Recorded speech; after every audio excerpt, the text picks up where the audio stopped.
રાજકોટના જસદણમાં કપાસની ગાંસડીના વેપારી સાથે થયેલ છેતરપિંડીનો મામલો. જસદણમાં કપાસની ગાંસડીનું પેમેન્ટ નહીં કરતા આખરે 1.26 કરોડની છેતરપિંડીનો કેસ નોંધાયો. 5 રાજકોટના વેપારીઓની ધરપકડ.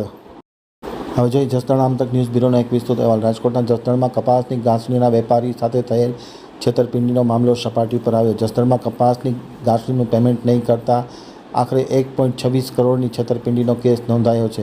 છેતરપિંડીના મામલે રાજકોટના 5 આરોપીની પોલીસે ધરપકડ કરી છે. ચોટીલા સિદ્ધાર્થ કોટેક્સ કંપનીના 5 ભાગીદારોએ જસદણના વેપારી પાસેથી કપાસની 16 કરોડની કિંમતના 5500 ગાંસડીની ખરીદી કરી હતી.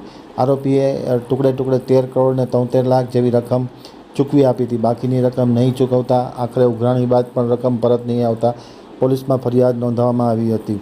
ટોળકી દ્વારા પાળિયાદ, સાવરકુંડલા, અમદાવાદ શહેરના અને વેપારીઓ સાથે અગાઉ પણ 55 કરોડથી પણ વધુ રકમની છેતરપિંડી કરી હોવાની તપાસમાં ખુલ્યું છે. જસદણ પોલીસે આરોપીની વધુ પૂછપરછ હાથ ધરી છે.